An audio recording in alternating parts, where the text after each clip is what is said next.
안녕하세요, 여러분. 오늘 우리가 파헤쳐볼 정말 흥미로운 역사 이야기가 하나 있는데요. 네, 맞습니다.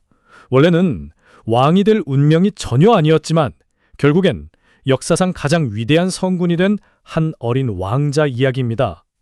오늘 저희와 함께 이 특별한 기록들을 따라가면서 그의 놀라운 여정을 한번 짚어보시죠. 자, 본격적으로 시작하기 전에 다들 이런 상상 한번 해보세요. 만약에 부모님이 갑자기 내 방에 들어와서 아끼는 책을 싹 다 압수해버렸다면 기분이 어떨까요? 남성 나레이터, 요즘으로 치면 스마트폰을 너무 많이 한다고 확 뺏어버리는 거랑 진짜 비슷하겠죠. 근데 놀랍게도 이 엄격한 아버지가 무려 조선의 3대 왕, 태종이었고요. 그 아들이 바로 훗날의 세종대왕, 충녕대군이었습니다. 대체 궁궐에서 무슨 일이 있었던 걸까요? 제1장 책벌레 왕자 충녕대군의 어린 시절로 먼저 가보겠습니다.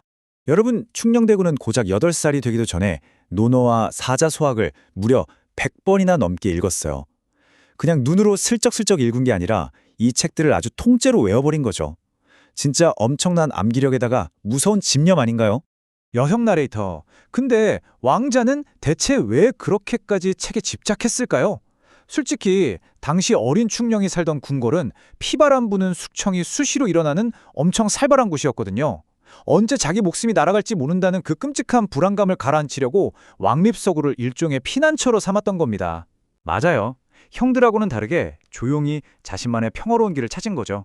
그러면서 동시에 세상이 어떻게 돌아가는지 그 순수하고 집요한 호기심을 오로지 책을 통해서 꽉꽉 채웠던 겁니다. 남성 나레이터, 나는 글이 내 몸의 일부가 될 때까지 읽고 또 읽어 인간 세상에 대한 시야를 넓혔다. 충녕대군이 직접 한 이 말처럼요.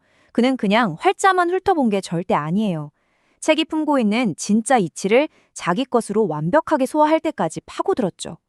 훗날 엄청 유명해진 그의 100번 읽기, 즉 백독의 토대가 바로 이 시기에 단단하게 잡힌 겁니다. 자, 그럼 제2장 태종의 서책 압수 사건, 알아누운 어린 왕자 이야기로 넘어가 보죠.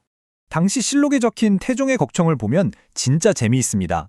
충녕은 잠옷 배우기를 좋아하여 몹시 추울 때나 몹시 더울 때라도 밤이 새도록 글을 읽었다.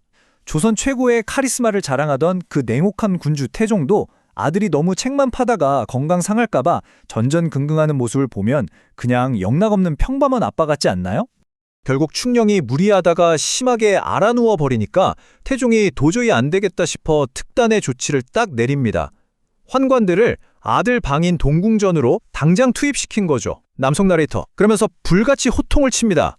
어떻게든 억지로라도 쉬게 해야 하니까 방에 있는 책이란 책은 죄다 빼앗아 버려라. 진짜 강제로라도 아들 눈을 감겨서 재우고 싶었던 아버지의 엄청 절박한 개입이었어요. 근데 여러분, 여기서 진짜 기막힌 반전이 하나 터집니다. 방을 싹 비우던 환관들이 이게 실수인지 일부러 그랬는지는 아무도 모르지만 송나라 학자들 편지를 묶어놓은 구소수가안이라는 아주 얇은 책 한 권을 그만 병풍 틈에 흘리고 간 거예요. 1100! 네, 1100번입니다. 이게 바로 그 얇은 책 한 권을 읽은 횟수예요. 남성 나레이터 진짜 대단하죠? 아버지가 책을 싹 다 뺏어갔고 본인도 아파서 끙끙 앓아 누워있는 그 와중에 방에 덩그러니 남은 그 유일한 책 한 권을 무려 1100번이나 읽어버린 겁니다. 와, 이 불타는 하구열은 진짜 누구도 꺾을 수가 없었네요. 제3장, 백성들의 진짜 삶.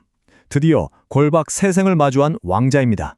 사실 1416년 이전까지의 충녕은 왕실 서고라는 아주 따뜻하고 안전한 곳에만 있던 말 그대로 온실속 화초였어요. 그런데 조선의 역사를 송두리째 바꿀 결정적인 터닝포인트가 찾아옵니다. 남성 나레이터. 1416년 2월에요. 아버지 태종을 따라서 충청도 태안반도로 행차를 쫙 나가게 되거든요. 이때 태어나서 처음으로 궁궐밥 길 위에서 일반 백성들이 얼마나 고단하고 비참하게 살고 있는지를 자기 두 눈으로 똑똑히 목격하게 됩니다.